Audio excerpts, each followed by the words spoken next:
waaw salaamaaleykum suñu mbokk auditeurs yi ñëpp ñuy déglu ci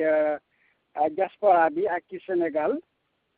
initiative diaspora moo leen di dégtal waxtaan bi ngeen di ñëw dégg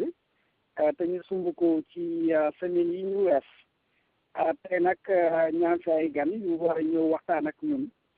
ci wax dëgg yàlla ab sujet bu am solo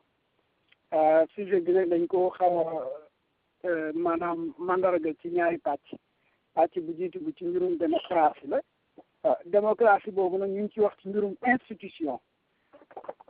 beneen bi pàcc bi mooy ci mbirum diplomatie ñaari pàcc yooyu daal lañu bëgg a waxtaanee suñu invité yi nag dinañ ñëw ak yéen wax leen ci ñoom lu ñu xalaat lépp luñ ci waxtaan nag yéen askan wi yéen a ko yeggali bu ngeen ko dégloo ngeen am ci lu ngeen xalaat bëgg ko wax mun ngeen ko wax mun ngeen ko bind pour rek yeggali waxtaan bi nga xam ne moom la ñu sumb ma fàttali leen nag initiative diaspora kuréel la boo xamante ne dara taxu koo jóg lu dul yee askan wi ci seen ak seen yelleef gën a aussi taxaw temm ci seen warugar di leen leeral ci lépp loo xamante ne war nañ ko xam rawatina nag ci élection yi nga xam ne ñu ngi ñëw te ñu dégmal ko te soreetul pour que bu ñuy tànn ñu def tànneef boo xamante ne mooy tànneef boo xam ne dina gën ci réew mi voilà donc pour commencer rek dans le vif du sujet balaa may door damay bàyyi suñu invité yi ñu wax ñu ku ci nekk nan naka nga tudd ak foo nekk voilà vous avez la parole Ablaye. waaw salaamaaleykum Denis ak sa yeneen invité yi ak aussi principalement auditrices yeeg auditeurs yi di nuyu ñëpp di souhaiter ku ci nekk bonne année bonne santé. jërëjëf Abdoulaye am na keneen ku nekk ci ligne bi Bouba waaw Bouba vas-y. non kii dama miitoon quoi moo tax. waaw d'accord dañuy présenté wu rek pour nga wax ci auditeurs yi. ok tur ak fi nga nekk quoi. donc maa ngi dëkk New Jersey et puis vraiment intéressé wu tu vois sur l'actualité politique lii xew Sénégal et puis impliqué wu aussi quoi dans tous les bords. jërëjëf Bouba am na keneen ku nekk ci ligne bi mën nga ñu wax sa tur. salaamaaleykum man la Fatimata je m'excuse d'être en retard j'avais un petit problème familial maa ngi leen di nuyu di sant yéen ñëpp. ñu ngi lay fay Fatima ñu ngi des di door suñu waxtaan bi defe naa Anna dafa drop mais dina dugg si waat léegi moom ngi nekk Colorado. donc fi ñu doon waxtaanee rek léegi ci li ñu sumb mooy Sénégal toll na foo xamante ne ñëpp daal en tout cas dans la majorité ñu ngi xalaat naka la ñu war a mën a def ba may institution yu bees bu rawati nag bu ñu génnee ci élection yi nga xam ne moom la ñu dëgmal institution yu bees yooyu lan ñu gis ne moom mooy priorité yi ak naka la ñu war a taxawee ak ñun en tant que citoyen bu ci nekk ban rôle la ci war a jouer pour que loolu ñu séntu ci institution yu bees yooyu mun a dox ni ñu ko bëggee ba taxawaayu démocratie gën di feeñ loolu nag xam naa dama leen di bàyyi rek ñu def benn tour de table bu ñuy wax institution yi nag xam naa xel dina dem ci mbirum assemblée nationale wala dina dem aussi ci mbirum Sénat wala dina dem aussi ci mbirum justice bi wala dina dem ci mbirum présidence de la république donc institution yi nga xamante ne daal mooy gën a fës ci suñu biir réew dañu bëgg changer doxalin bi ba vraiment démocratie gën di feeñ état de droit gën di feeñ moom laa bëggoon ñu waxtaan ci yéen lan ngeen ci xalaat naka lañ ko war a taxawale ak lan nga xamante ne moom en tant que citoyen yow loolu nga war a def pour que changement boobu ñu bëgg ci institution yi ñu mën ko am def naa balaa may commencer tour de table bi am na ko dugg si léegi kookan la. allo Denis sama call dafa dookoon donc mën naa dugg. waaw d'accord Anna donc Anna ñu bàyyi la nga nuyoog auditeurs yi wax yaay kan foo nekk. asalaamaaleykum mbokk yi maa ngi tudd Anna Gueye nekk Denver Colorado. jërëjëf Anna ñu ngi doog rek commencé waxtaan bi damay bàyyi kàddu gi monsieur Sow moom mi nekk ba Ohio mu wax ñu lu mu ci xalaat ci pàcc bu jiitu bi ñuy waxtaane mbirum institution yi wax dëgg yàlla naka la ñu war a mën a yeesalaatee suñu institution ak ci yoon fànn ak citoyen bi naka la ci war a taxawee Ablaye. waaw Denis maa ngi nuyu waale also soxna Fatouma mi doog a dugg si léegi donc di ko wax welcome back bon man si may tàmbalee rek damay def damay dellu gannaaw tuuti rek biir benn jeexee quoi xam nga Sénégalais yëpp xam nañ ne avant les indépendances ba léegi nii suñu maanaam suñu règle fondamentale ñetti pouvoir la tënk moo tënk suñu réew muy pouvoir bi nga xam ne moom la ñuy wax le pouvoir législatif mooy assemblée nationale fa nga xam ne foofu la député yu nekk xam nga ni ñuy fale député généralement nit ñi Sénégalais yi ñoom ñoo koy fal directement sur ay liste donc loolu mooy benn pouvoir bi deuxième bi mooy le pouvoir judiciaire le pouvoir judiciaire là moom mooy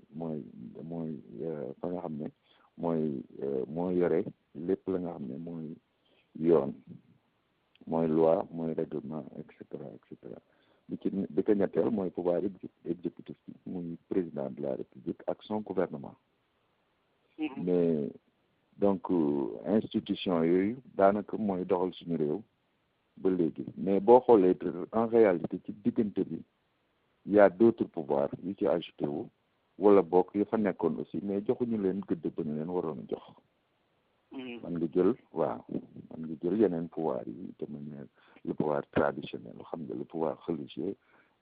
te ñu am ci solo trop ndax boo xoolee même bu dul dara sax même bu dul élection présidentielle baagante yi ci par exemple kër diine yi guddi bëccëg day am bu nit bëggee dara rek il faut mu dem ci église bi wala mu dem Touba wala mu dem Ndiassane wala mu dem Tivaouane et cetera donc te boo xoolee depuis nag avènement wu alternance bi waxuma loolu parce que also du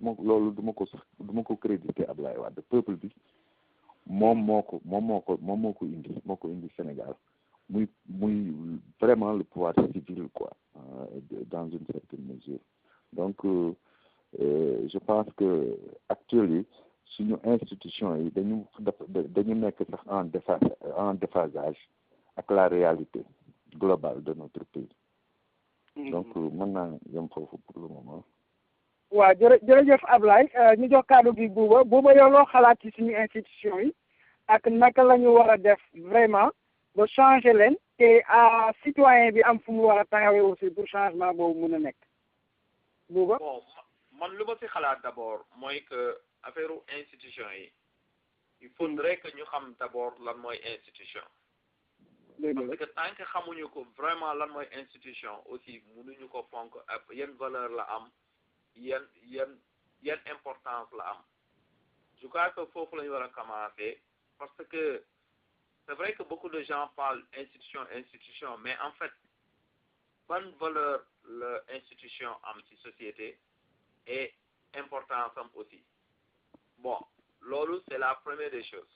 il faut sensibiliser la population l'importance de ces institutions parce que soo gisee tey le comportement des députés à l'Assemblée nationale exemple laa joxe ça veut dire que xamuñu valeur institution boobu bu député toogee ne man toogaluma fi peuple bi Abdoulaye Wade moo fi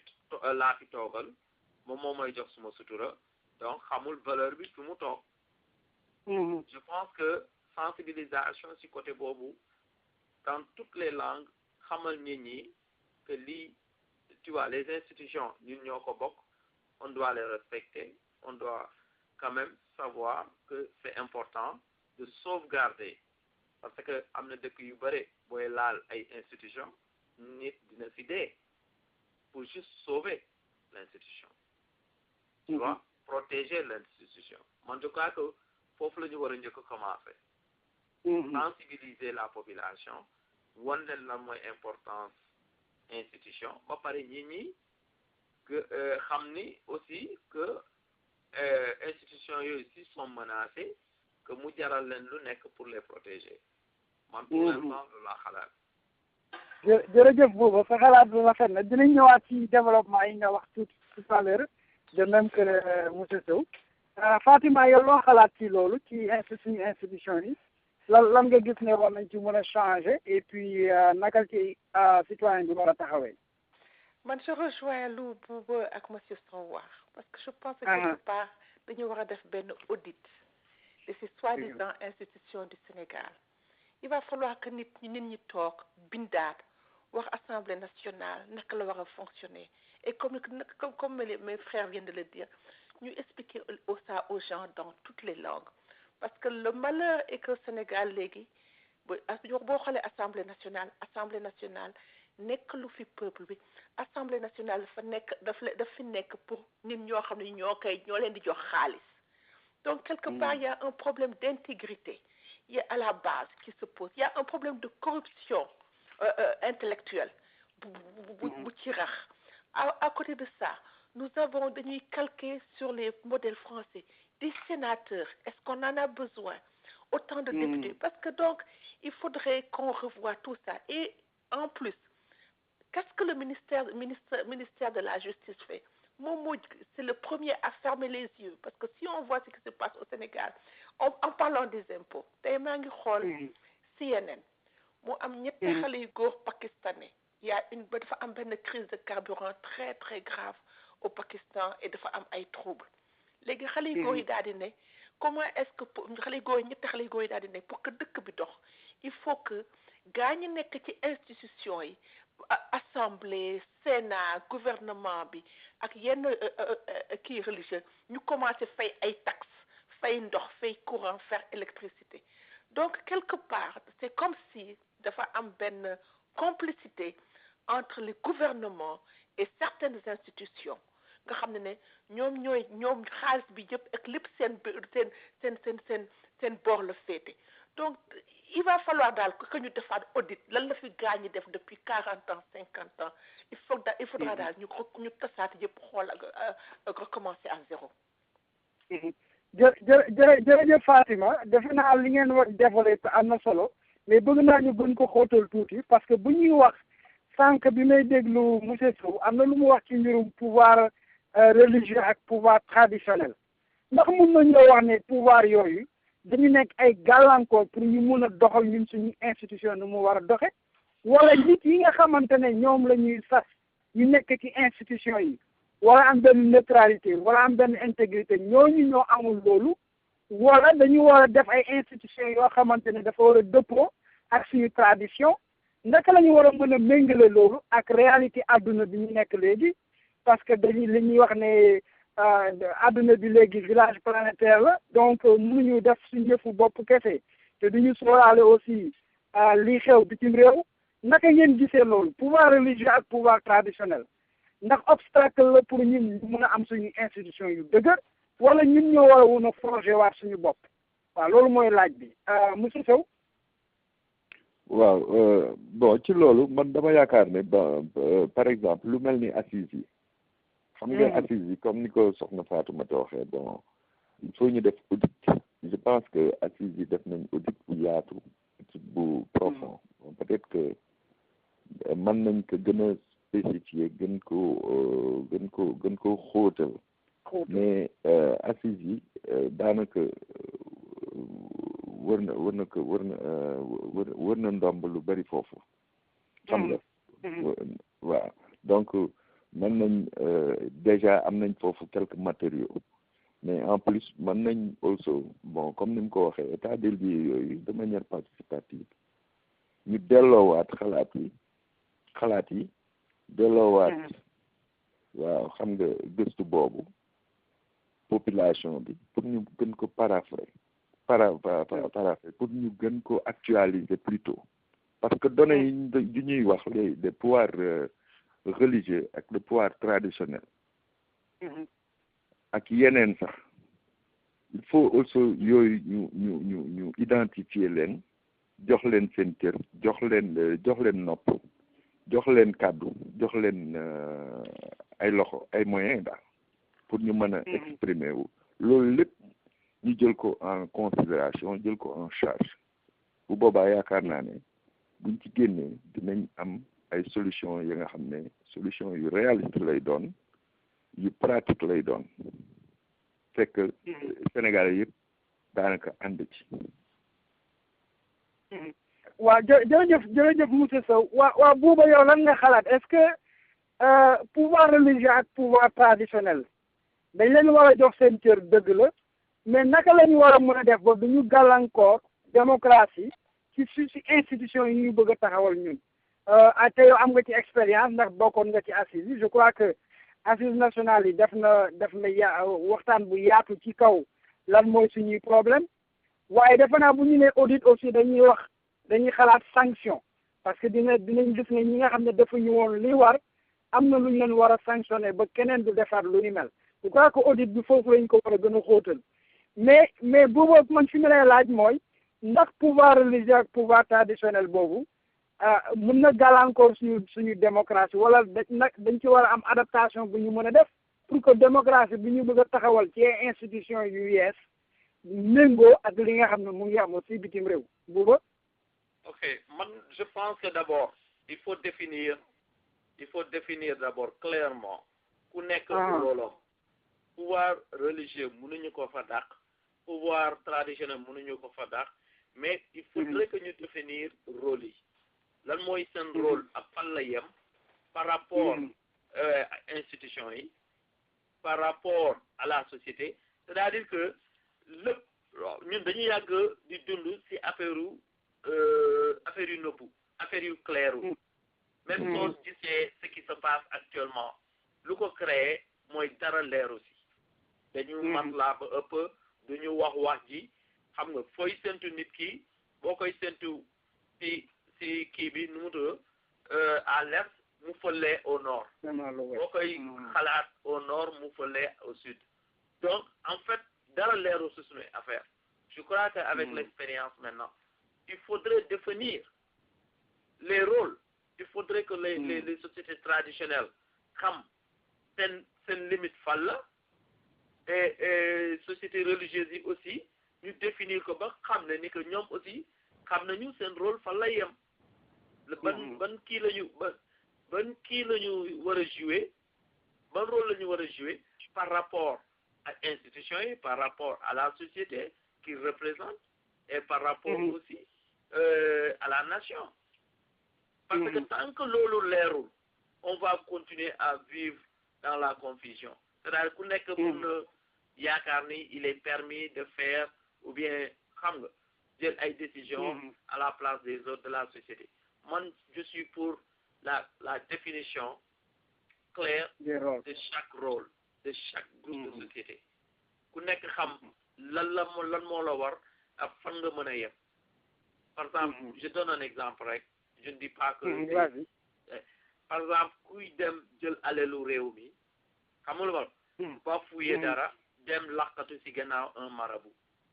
Et le marabout qui demande au président ou bien qui demande au guide de l'institution na ko baal. Tu vois? Donc finalement moom bu xamee rôle am que loolu du rôle am mënul protéger kenn. Mais kenn dootu defati loolu di dem laqatu foofu. Peut-être beneen solution lay wut. Donc moi je reviens encore sur la définition, tu vois, claire de chaque rôle. Par rapport à la société traditionnelle et aux chefs traditionnels et aux chefs religieux. waaw jërëjëf Bouba développement bi rafet na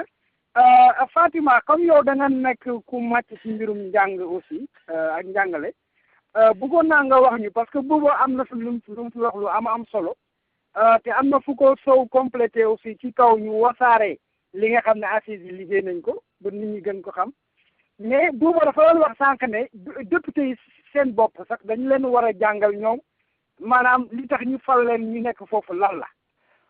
askan wi aussi dañ leen war a jàngal naka la ñu mën a xamee lan moo institution ba mun ko respecté ba buñ ko naree gàllankoor sax ñoom ñu ñëw protéger institution boobu ma doon la laaj yow Fatima ci mbirum njàngale naka nga gisee ne loolu war nañ ko mën a jàngalee askan wi ndax ci ay programme lay doon wala ci ay émission loo ci xalaat Fatima. ñun déjà Sénégal am nañu chance boo xam ne ni il y a la télévision et la rajo am nañu rajo communautaire fu nekk lay émettre am nañu télévision fu nekk lay émettre ku nekk xam nga lu baax ak lu bon ku nekk gis nga ay modèles société yuy marché xam nga ku nekk gis nga ni dans certains pays les gens font certains efforts il faut que Sénégalais yi xam on a besoin de rééduquer le Sénégalais. Ça, c'est le retour à l'instruction civique. Il faut que le Sénégalais sache que le succès est collectif. Du ma toog sama koñ ñu may jox xaalis bi yëpp ma tabax sama château ci koñ boo xam ne ñëpp ils sont pauvres ban genre réussite laa am foofu. Donc en fin de compte il faut qu'on reparte à l'éducation et que citoyen xam lan mooy droit am mais en même temps mu xam lan mooy obligation. Que impunité ñu teg ko fële de côté. Parce que Sénégal tey lu fa xew aussi le pouvoir religieux là ça fait grincer des dents en ce moment les clans religieux ça fait grincer des dents parce que dañ leen jox doole boo xam ne amuñu ko parce que normalement boo xoolee ñoom il devait faire partie des gens qui éduquent la population ci lu jub ci lu baax mais en ce moment ñu ci bari ci ñoom en fin de compte ñoom ce sont les plus corrompus nga jëlati les gens, l'armée, qui est soi-disant neutre, les militaires. Je ne sais pas si c'est vrai ou c'est faux, mais beau dégué, lu leen di jox comme xaalis tous les mois en plus. Loolu aussi c'est choquant pour ñu noppi duñu wax li xaw ci dëkk bi. Nga jëlati la commission nationale pour les élections. En plein, ils acceptent qu'on les photographie et qu'on leur dise qu'on leur a donné des voitures. Ils ne se défendent pas. Xam nga donc en fin de compte, le citoyen ci boppam dafa war a ànd fulla ak fayda mu jéem a jub tamit mais c'est difficile dans un pays boo xam ne corruption dafa bare yàq dafa bare mais je pense que l'éducation ça doit être à tous les niveaux c'est pas parce que je suis pauvre que ma war a jaay sama bopp c'est pas parce que dama soxla pouvoir ma war a ànd nguur si au détriment tey xale yi jànguñu amuñu salle de classe mais enseignants yi damay joxe benn exemple enseignants yi sont supposés éduquer les enfants enseignants yi dañuy toog 20 ans kenn duñu am benn formation ça veut dire que ñoom déjà amatuñu skills yi donc naka ngeen bëggee ñooñu seen xol yi sedd ñuy dem di toppatoo xale yi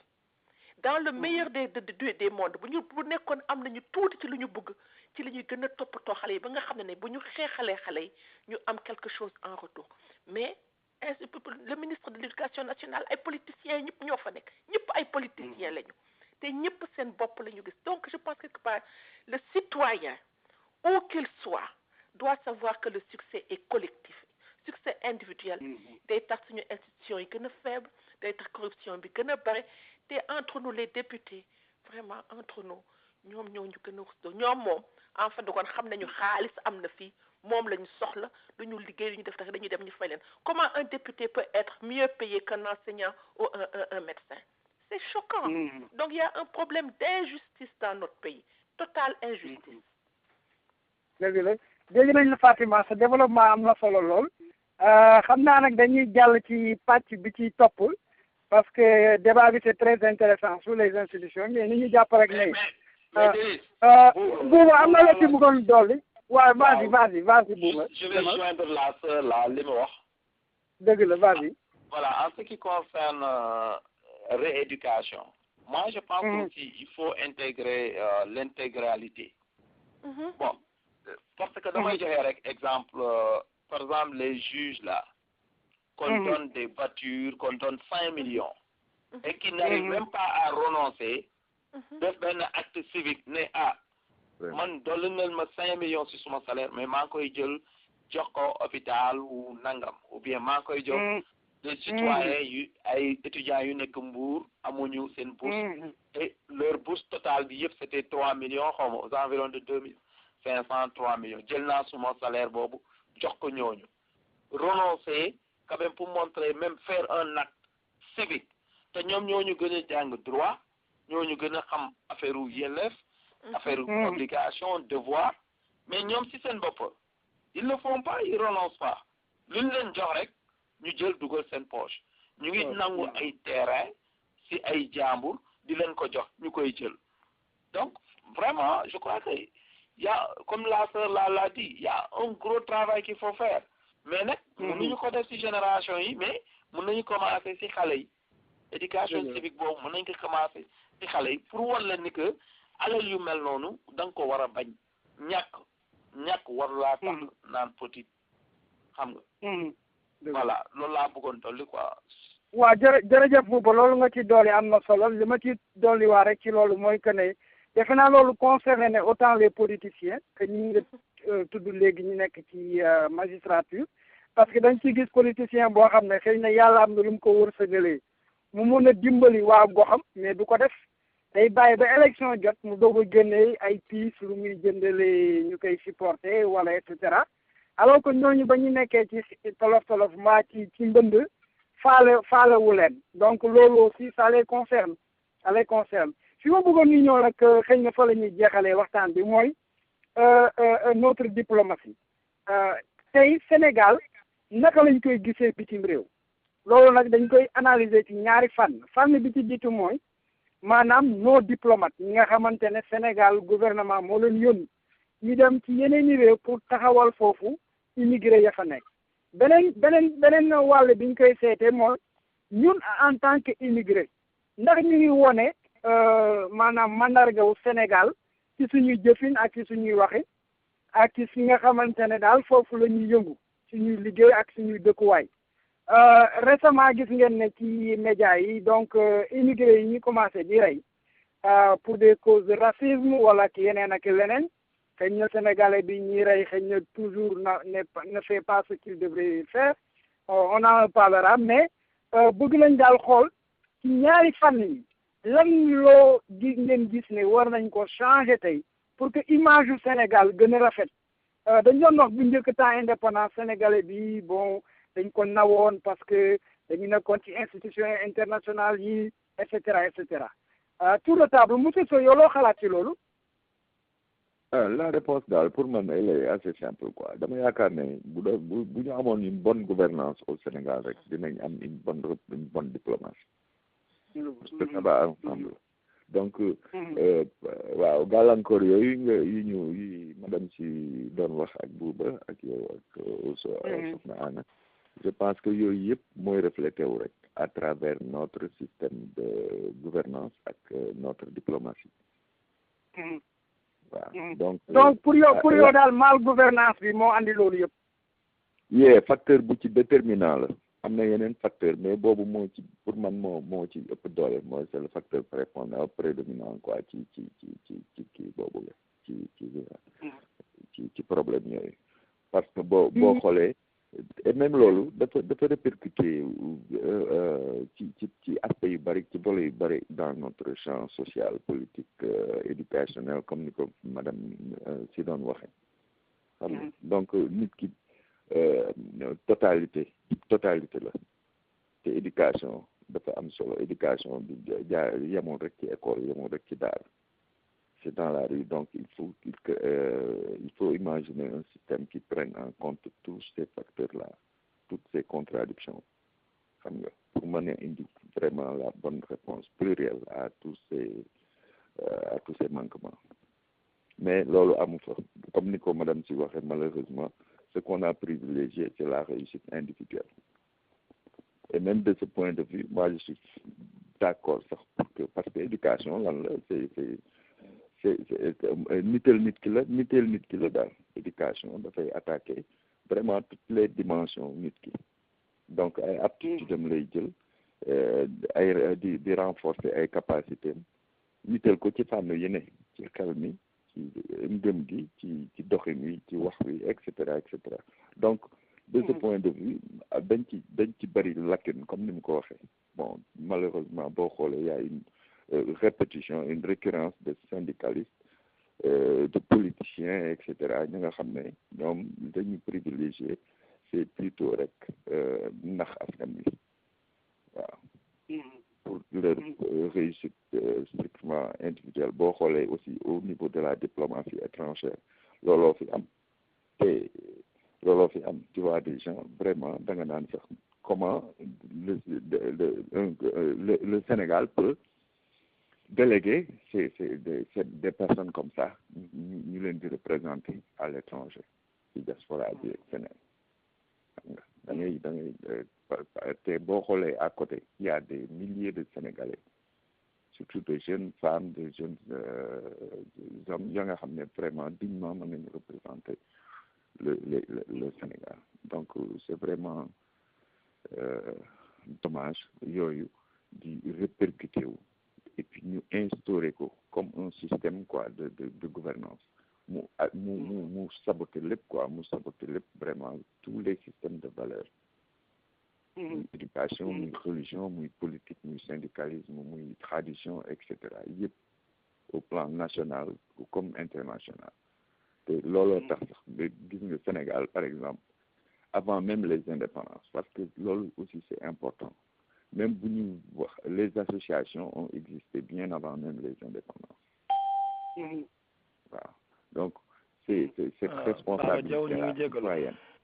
n'est-ce pas cette responsabilité citoyenne au niveau de la diaspora waxuma sax ñoom Aimé Césaire mais bien avant et bien après waaw donc xaaral ma bàyyi ñeneen ñi développé. waaw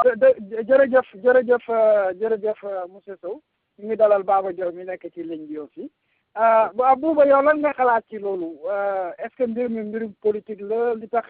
vraiment ñi war a représenter Sénégalais yi peut-être dañoo deful seen rôle wala Sénégalais ñoo du def seen warugar ni ñu ko war a defee lan moo ci sa xalaat Bouba.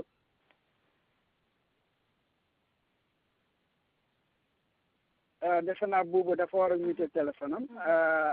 Fatima waaw d'accord Bouba base loo xalaat ci loolu Bouba. Voilà donc ce qui s'est passé diplomatie sénégalaise dafa dellu ginnaaw man ci suma gis-gis dëkk yu bëre nag bon léegi amatuñu ay diplomate man mun naa wax sax c'est des quote and quote diplomates la ñu am c'est pas des vrais diplomates de formation ni même soxlawul sax formation pourquoi ma wax loolu parce que diplomate lan mooy représenter ce peuple te yow xamoo sax peuple bi ngay représenter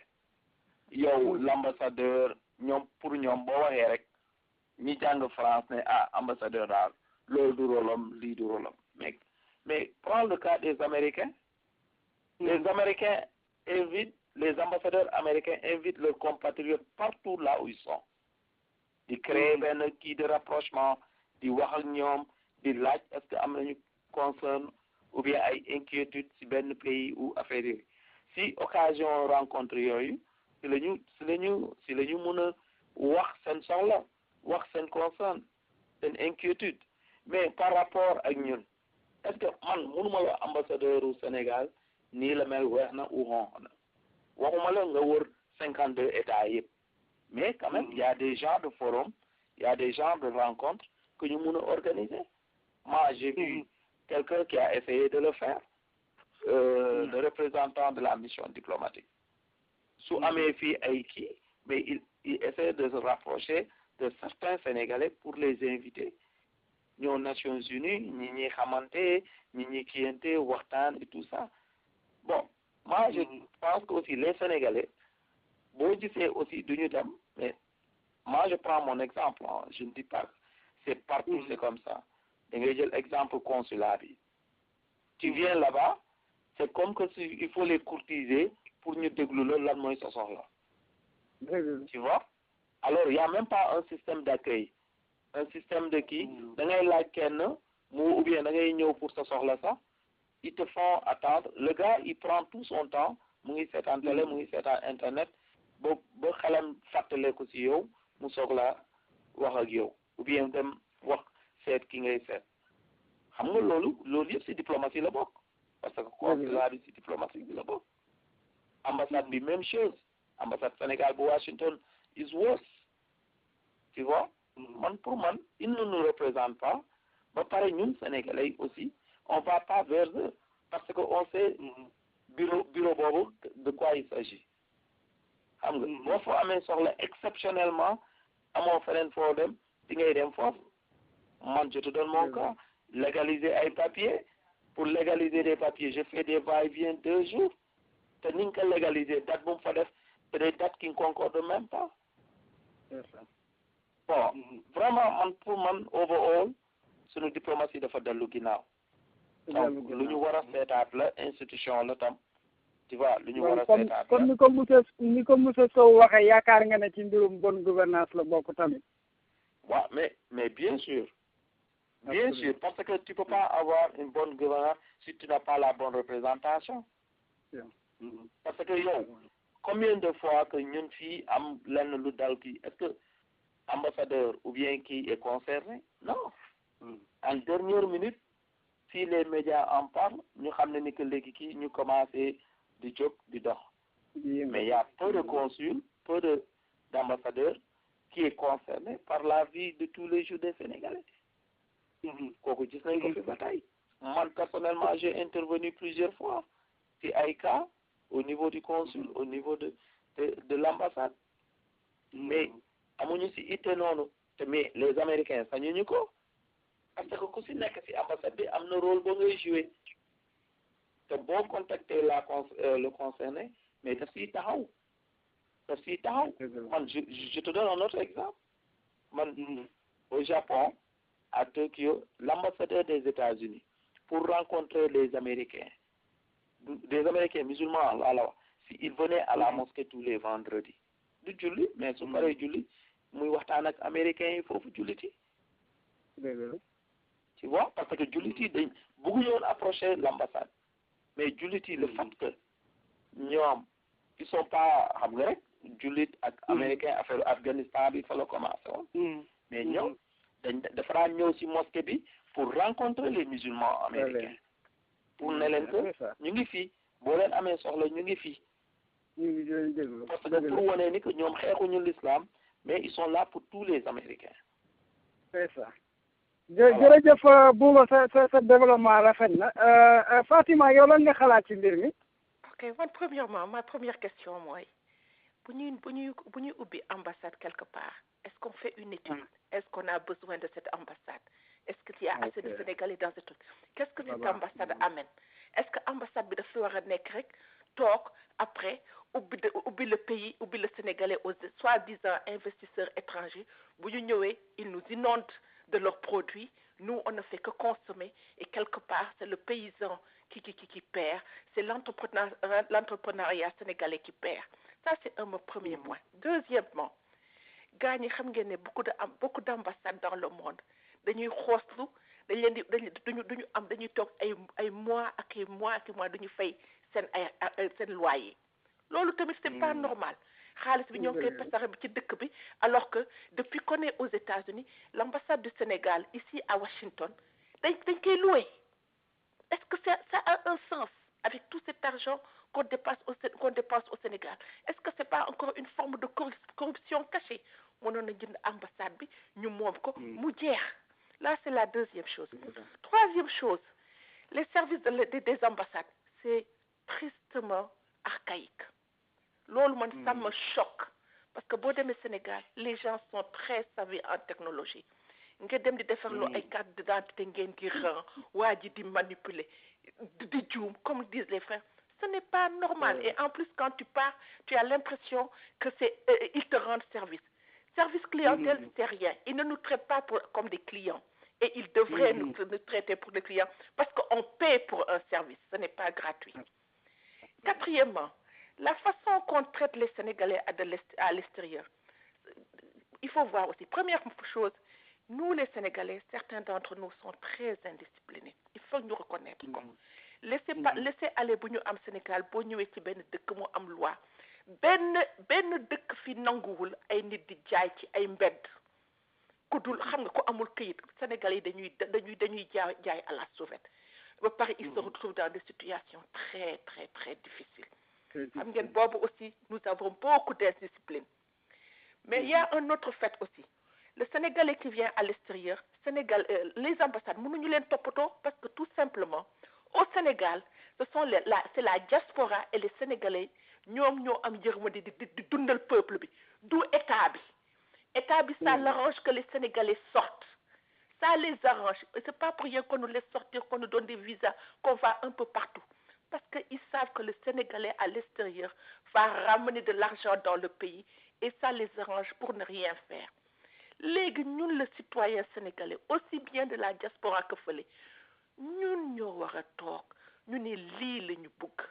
genre ambassade bi la ñu bëgg nañu bindal yenn service la ñu mën a defal nañu waxal critères yi nañu defal ay zone de sensibilisation boo ñëwee ci ambassade bi na am ku la recevoir wax la ne amuloo lii la ñu laajte lii la ñu laajte parce que du ñëpp a jàng du ñëpp a am internet mais on a pris des habitudes au Sénégal mais ñoom ci seen bopp aussi les 3/4 dañu xeebaate ñoom am nañu liggéey ils nous rendent service moi j'ai vu on nous a montré le consulat à Dakar le consulat de Washington de New York mais dama tiit gis fa ay yëre ñu ñuy jaay à moins que dama juum ci lu ma gis ci biir consulat bi ñuy naan ay attaaye ñoo ngi leen di filmer même bu ñu nekkee biir Harlem mais y a un minimum où nous sommes modernes où nous sommes archaïques. Donc, vraiment, je pense que nos institutions ne sont pas fortes parce que notre gouvernement n'est pas fort et ils ne sont pas représentatifs. Ils voyagent un peu partout, ils vont dans le monde entier, mais ils ne copient jamais ce qui est bon. Donc, responsable, nous, immigrés, mais le gouvernement, là, nous en premier le mauvais exemple. Et les ambassades, vraiment, on devrait voir qui sont les gens qui doivent y aller. Ça ne doit pas être des arrangements entre copinage ou des alliances religieuses ou des alliances de famille ou des trucs comme ça. jërëjëf y a Anna qui veut intervenir par rapport à cela, Colorado. Anna, vas-y. Loo ci xalaat yow. En fait, man je vais abonder dans le même sens que Fatima. Xam nga am nañ adage buy wax ni il faut mettre à la place il faut mettre les gens qu'il faut à la place qu'il faut. Sénégalais yi léegi actuellement ñi nekk ci comment dire ci ambassade yi kenn amul ci formation diplomate. dañ leen fa teg à cause de leur appartenance politique. Donc amuñu dara xamuñu sax ni ñuy doxalee ambassade xamuñu ci rien que daal. Donc ñooñu lan la ñuy expecté ci ñoom lan la ñuy xalaat ni ñooñu bu ñu jëmee sax ci ñoom loolu lañ ñu mën a fajal mais ñooñu tooguñu fa leneen lu dul li avancer loo seen parti. C'est le simple intérêt xooluñu ndax jàng nañ xam nañ tuuti diplomatie ou rien yow daal bokk nga ci bii parti wala sa nijaay wala sa papa wala leneen ak leneen moo nekk ci parti boobu et il est très influent ñu jël la balancer la ci ambassade mais kooku lan la mën a génne ba wone lu positif ci Sénégal déjà li tax mu war a jóg sax xamu ci dara mais ci loo jàngul mënoo ko tari loo jàngul mënoo ko tari donc comme ni mu ko waxee léegi da ngay dem ci ambassade yi tu vois du n'importe quoi mais loolu la ñu xam ñun nag ñun immigré yi ñun ñoo war a jóg te taxaw booloo fight li ñuy def parce que bu ñu toogee naan on fait rentrer plus de 400 milliards au Sénégal pratiquement économie Sénégal ñoo ko yor économie Sénégal ñoo ko yor ñun bu ñu joxulee suñu bopp respect ñoom duñ ñu jox respect ñun bu ñu nekkee fii au niveau de la diaspora déggoowuñu même bu ñu waxee ni ñëw leen bind pour votre droit le plus absolu mooy ngeen ñëw bind pour am seen carte électeur dem élire seen propre président on s'y adonne pas mais lan lañ bëgg ñun suñu bopp bu ñu mënulee xeex suñu xeex du ñoom ñoo ñu koy xeexal li gën a terre à terre mooy demal bindu ce droit le plus absolu mooy nga am sa carte électeur bu boobaa tu as une voix bu voter jotee nga dem mais quand les gens là se sont déplacés pour venir ici mais c'était à compte-gouttes que la nit ñi di ñëw yow droit boobu yow boo ko mënulee régler mais lan nga mën a régler man je crois qu'il est temps que ñun ñu toog dicter leen li ñuy bëgg ñun ñoo war a jóg booloo ñun ñëpp te dicter leen ñun li ñuy bëgg parce que mënuñu nekk fii yor économie Sénégal ba pare ils n'ont aucun respect envers nous deux lu leen neex la ñuy def et ñun aussi ñu nit ñu toog rek di ko nangu il est temps que ñu jóg ci ñoom buñ ñu faalewu leen ñu xeex suñu droit te suñu droit ñu ngi njëkk a xeexee mooy ñu déggoo manko ba mën a taxaw nekk benn bool xeex ko man pour man loolu la léegi ci affaire institution maa ngi vas-y demal si affaire aux institutions tout à l'heure bëggoon naa dugg mais comme après da ngeen tëb ma toog xaar pour affaire institutions yi man je trouve que ni institutions yi encore population sénégalaise bi genn wàll gi xamuñu lan mooy institution. xamuñu lan mooy institution xamuñu lan lay représenté xamuñu lan mooy seen droit xamuñu lan mooy seen devoir loolu it ñoom it xamuñu aussi institution yi lan la leen mën a defal ak naka la leen mën a gaañee man je trouve que ni il est temps qu'on retourne à la source ñoom ci seen bopp ñu jàngal leen exactement xamal leen lan mooy loolu et delloo si encore l'institution civique au niveau des écoles jàngal xale yi lan mooy institution civique parce que c'est le minimum et ci ñoom lañ mën a jaar pour que ëllëg parce que li fi nekk na fi ba pare ce sera difficile à ce que ñu combattre ko mais pour man c'est pas trop tard mën nañ jël xale yi nga xam ne ñu ngi ñëw ñu jàngal leen un peu dugalaat institution civique ci seen biir programme école au moins ñu xam un peu lan la état lan mooy institution xam le minimum quoi pour que bu ëllëgee ñoom sax ñun li nga xam ne ñun sàggan nekk ba amul ci suñu temps ñoom ñu mun ko xeex. dëgg la Anna sa développement rafet na jërëjëf. Baba est-ce que am na loo bëgg a yokk ci mbirum suñu représentant yi parce que am na beneen fànn bu ma bëgg rek ñu jeexale balaa may dugg ci fànn boobu Baba. waaw c'est-à-dire man li maa leen di nuyu yéen ñëpp salaamaaleykum di jéggalu ci arde bi c'est-à-dire sama contribution xam naa ne du ci bari mais ci li ma jot a fekkee rek ci wàllu diplomatie bi rek ci laa bëgg a wax tuuti muy loo xam ne man c'est-à-dire man personnellement sama expérience bopp damaa dem ci lu ma 12 pays fukki réew ak ñaar yoo xam ne benn bokku ci ak États-Unis te loolu dafa am maanaam 20 ans avant léegi mais li ma gis fii New York musuma ko gis fenn li ma gis fii ci suñu consulat bi musuma ko gis fenn léegi nag man dama xëy na éducation bi bokk na ci mais façon gouvernement bi ñuy yor aussi ragal naa ne am na ci rôle bu mag quoi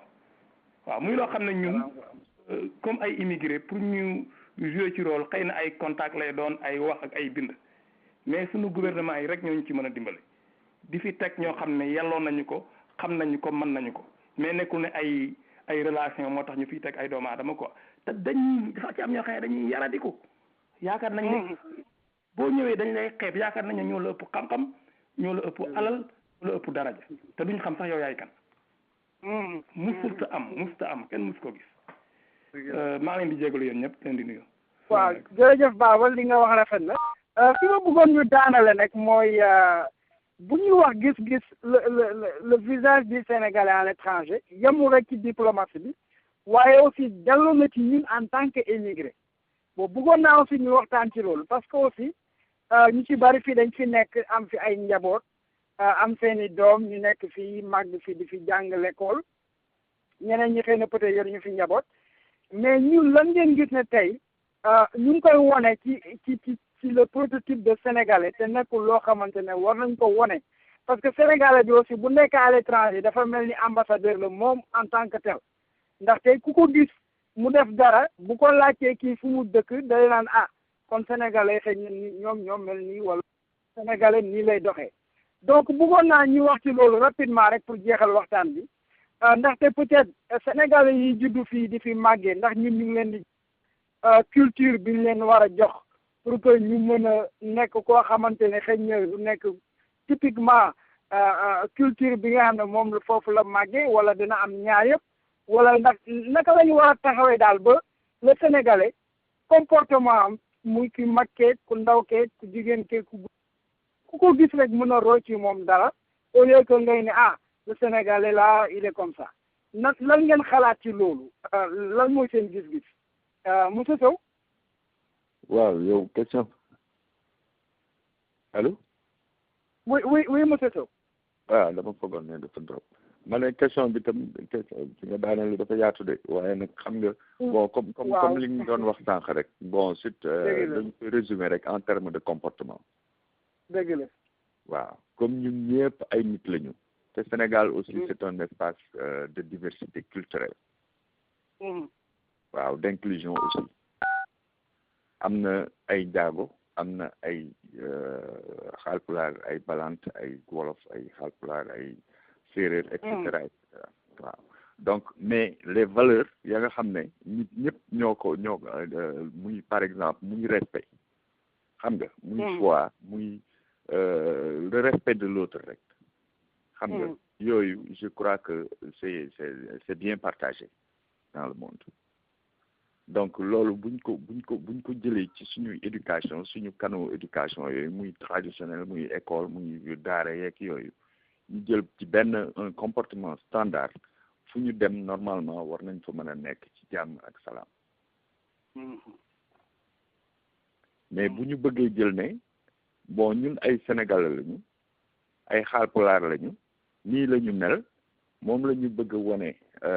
France wala moom la ñu bëgg a wone États-Unis te considéré wuñu njaago bi considéré wuñu wolof bi considéré wuñu musulman bi considéré wuñu juif bi loolu tam dafay indi ay antagonisme donc man daal foog naa ne Denis affaire bi daal comme ni ko intervenant yi njëkk waxee daal foofu la quoi bon c'est vraiment nañu revoir tous les parce que éducation du école rek il faut que ñu yaatal mbir bi éducation du école rek éducation c'est balaa ngay juddu sax commencé na donc c'est l'ensemble de ces canaux là la ñuy jël intégrer ko assimiler ko comme mu répondre en même temps au statut et au rôle du représentant du Sénégal je veux dire dans les chancelleries dans les ambassades dans les consulats xam nga waaw jërëjëf Ablaye waaw voilà merci Ablaye defe naa la ñuy defee ci temps bareetul moo jox kàddu gi Bouba loo xalaat ci loolu yow maanaam njariñ bi ñun en tant que tel naka lañ ban comportement la ñu war a mën a wone en tant que sénégalais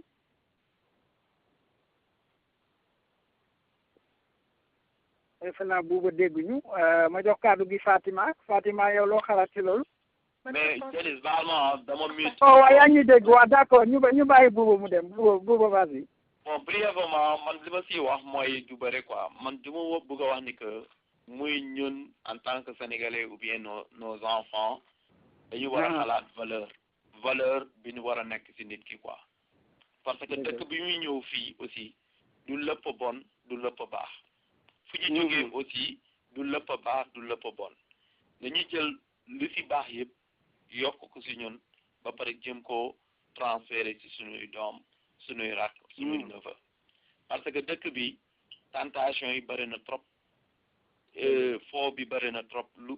seytaane yi bëri na trop maintenant quand même boo bàyyee sa valeur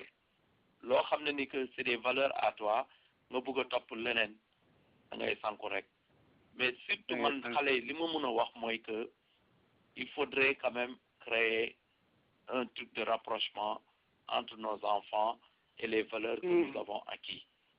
xam nga parce que loolu commencé ko ci communauté service par les mêmes sénégalais nga xam ne communauté service bu ñuy def vis-à-vis des enfants di leen intégrer ay valeurs di leen jox parce que école bi rek doyul kër gi rek doyul tu vois communauté bi lépp ensemble la quoi fu nekk ku nekk def wàllam tu vois pour si gàttal rek loolu laa bëgg a wax c'est-à-dire que insister encore à intégrer les valeurs waaw jërëjëf Bouba li nga wax rafet na te dafa mel ni sax mag ñi parfois dañuy fàtte xale yi parce que boo xoolee association yi fi gis yëpp association bi daanaka mag ñi rek ñooy daje di jokkalante mais xale yi di ngeen boole ci dara Fatima yow lan nga xalaat ci loolu je pense que tous les peuples du monde entier ku nekk bëgg nga tedd mooy nga lekk ba suur nga am un toit pour ta famille que tes enfants aillent à l'école que tes enfants réussissent que tu aies une couverture de santé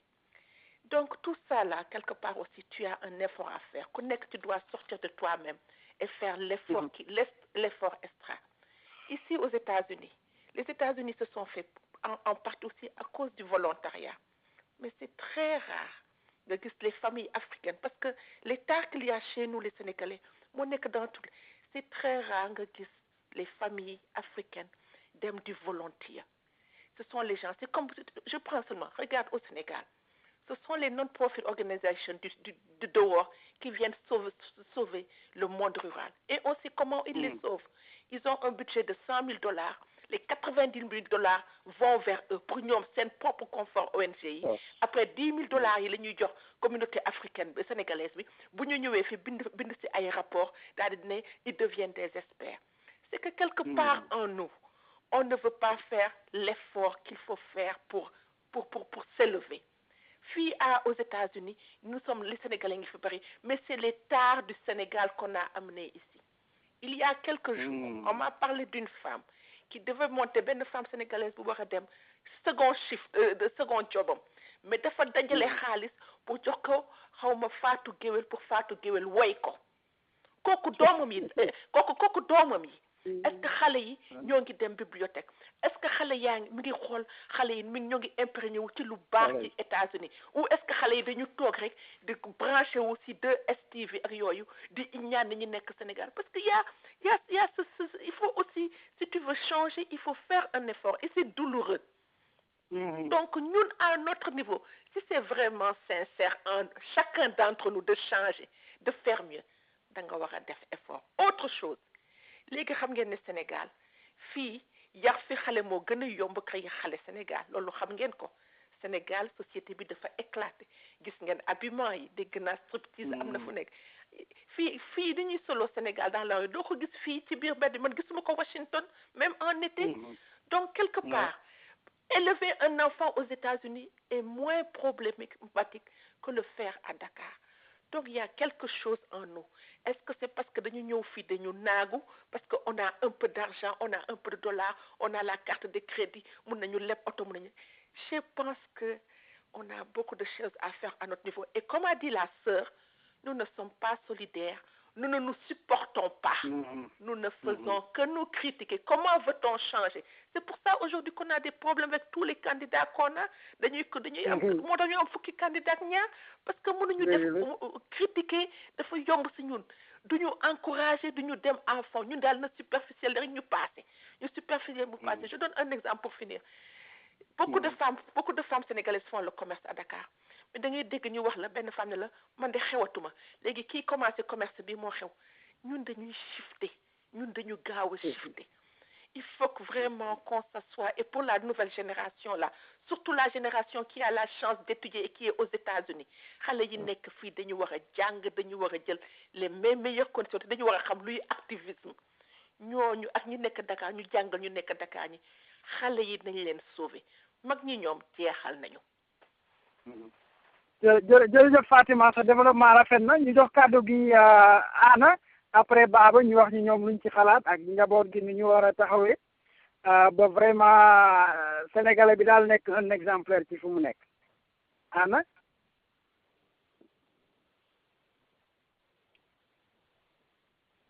waaw dafa mel ni Anna dégg ñu Baba. waaw Denis jërëjëf. c'est-à-dire man dana fa am ñaari fànn yu ma ci xalaat benn bu njëkk bi ci wàllu famille bi la maanaam yow yaag sa jabar ak say doom beneen bi ci biir bi la man gis naa ne am nañ challenge bu mag quoi ci sunu biir famille yi parce que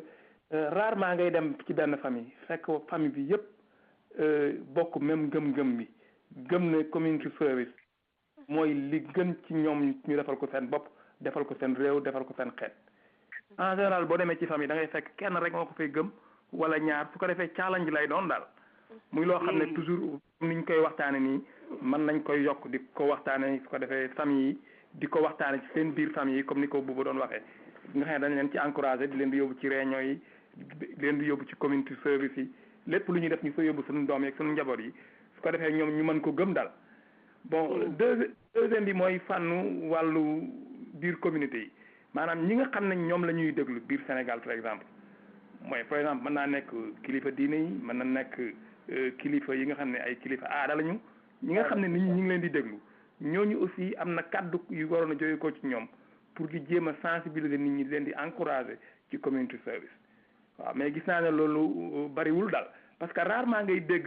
nit diine yi wala gouvernement bi ñuy créer ay incentives wala ay loo xam ne boo ko defee tey dañ la def fexe encourager nit ñi daal ñu def ko mais ñoom dañ ko woyofal daal loolu lu am solo la loo xam ne dina tax daal nit ñi gën a bëgg community service daal te community service rek moo mën a dimbale surtout réew yi demee ne ko suñu réew daal maa leen di gërëm yéen ñëpp jërëjëf Baba sa kàddu rafet na xanaa rek damay bàyyi nit ñi ñu ku nekk mu tàggatoo xam naa ne waxtaan bi neex na waaye duñ ko mën a yeggali parce que li ñu jotoon ci simili jeex na dañuy bàyyi askan wi ñoom ñu am ci seen xalaat buñ ko déggee xanaa rek ma jox kàddu gi ku nekk mu wax son dernier mot monsieur Sow. waaw Denis donc merci beaucoup donc comme ni ko ñëpp waxee rek je pense que la responsabilité elle est à la fois individuelle et collective. Waaw même si on fait un peu de rétro dans le cadre même de toutes les luttes qu'elles soient au plan du système global éducatif au Sénégal, il y a eu par exemple dans le cadre au niveau communautaire, comme je le disais au début, on a été témoin de plusieurs batailles gagnées à ce niveau-là, dans le cadre des associations, des ONG. Mais comme l'a bien dit Madame Sy, malheureusement, tous ces résultats ont été détournés par des soi-disant représentants des associations de base ou bien des collectivités, je veux dire même des quartiers, des communautés, des villages, des municipes, etc., etc. De ce point de vue-là, on a même participé à des plaidoyers au plan national comme international pour que, par exemple, d'ailleurs, là aussi revient cette problématique de l'aide. Donc, toute cette bataille-là au niveau international, cet argent dégagé pour subvenir ou bien pour aider à la promotion des pauvres, ou bien des handicapés, des élèves, des étudiants, des orphelins, dans tous les domaines en matière de, quel que soit le champ que tu puisses imaginer, qui ont été détournés, les gens ont fait des plaidoyers dans ce sens. Au niveau associatif, au niveau des ONG, au niveau international,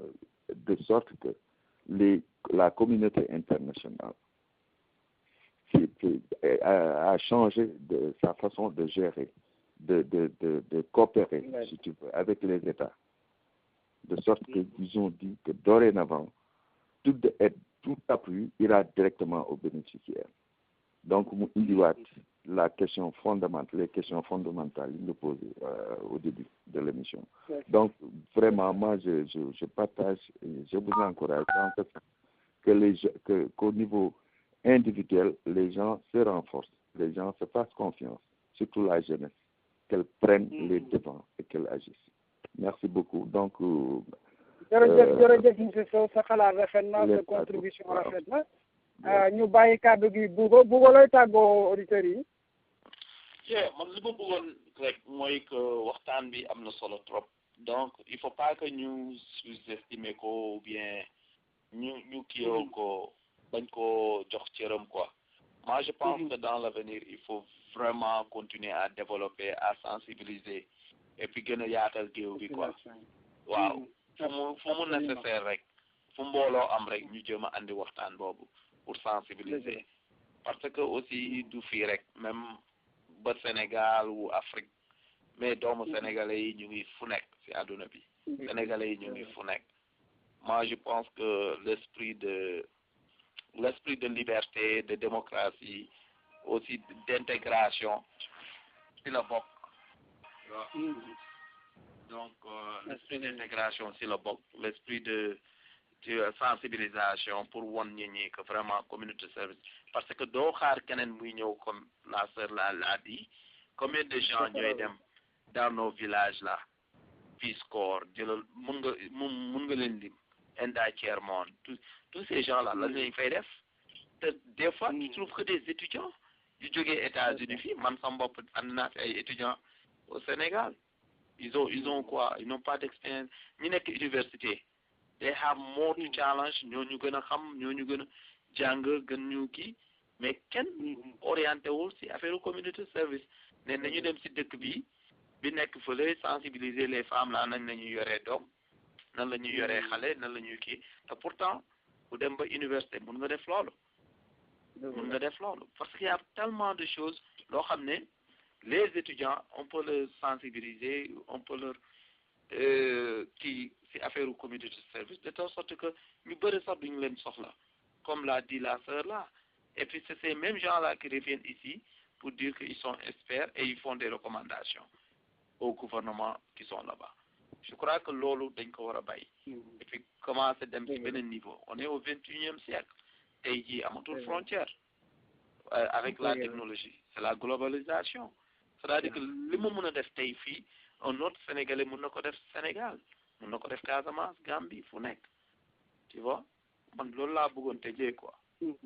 jërëjëf Bouba sa kàddu rafet na Fatima lan ngay tàggoog auditeurs yi. Ok, moi,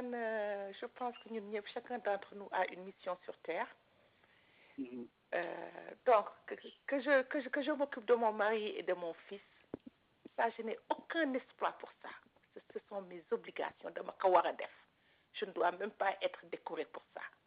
Mais que je sauve un enfant dans le quartier, dans ma rue, quelqu'un qui ne peut pas c'est sur ça qu'on va me juger plus tard. Et c'est ça va être,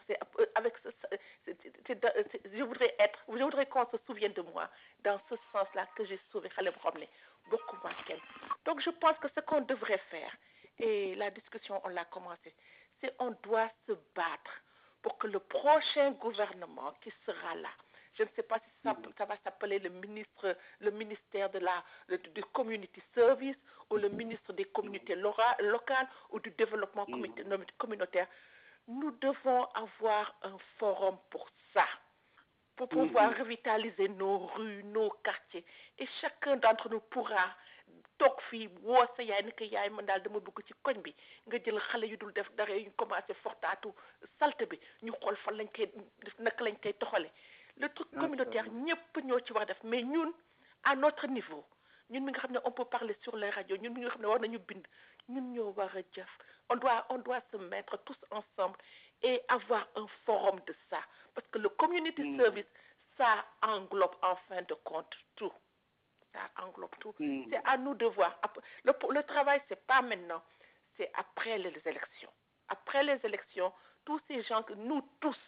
on doit faire une campagne de sensibilisation ici aux États-Unis et partout entre Sénégalais pour que nous puissions dimbale xale yi ñu màgg bu baax. dëgg la jërëjëf di Fatima sa fi nga daanale rafet na trop defe naa ne waa diaspora yi bu ñu lay dégg Baba lan ngay tàggoo auditeurs yi.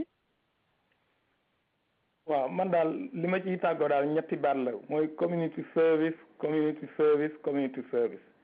loolu daal moo ko yor waaw c'est-à-dire ñi nga xam ne dañoo am moo xam ne xam-xam la wala alal la wala ay bien lañ te am na ñuñ ko ëppalee rek nañ leen ci dimbale waaye ñun dañoo am aada ne sama famille rek ñoo ko laa ko war a jox sama yaay wala sama papa non ak yelloo daal nañ ko jox dimbale ko loolu mooy tax communauté bi di law di màgg maa ngi leen di nuyu. dëgg la Baba ñu ngi lay gërëm di la jaajëfe ci sa waxtu ci sa xalaat ak ci sa contribution yéen a ngi ko doon dégloo fii nag ak initiative diaspora ci waxtaan bi ñu tuddee gis-gisu diaspora di waxtaane rek mbirum Sénégal di waxtaan naka la ñu mën a def ba yee suñu askan di ci jàng pour que nit ñi rek ñu gën a xam lan mooy seen ak seen yelleef ci fànn yëpp nag te nag doon nañu waxtaan lu bare ci mbirum institution yi ak aussi ci diplomatie ak Sénégal bi ci boppam naka la war a taxawee fépp fu mu mën a nekk ci àdduna bi ba wone ne vraiment kii mooy mandarga Sénégal type bi nga xam ne royukaay la loolu dañ doon waxtaana tey nag di ñaax auditeurs yi ñu gën di continuer waxtaan bi di leen jox daje fekk ñaari semaine dinañ ñëwaat waxtaan ak yéen ci yeneen i pàcc di gërëm nag vraiment suñu invité yi ci seen xarañ ak ci seen waxtaan bu rafet ak lewet di Ablaye Sow depuis Ohio Anna Gueye depuis Colorado Bouba Ba depuis New Jersey Baba Diaw depuis New York ak Fatima Diassi laa koy wax depuis Washington kon nag ñu ngi leen di jaajëfal yéen ñëpp ku ci nekk ak sa tur ak sa sant. ok merci.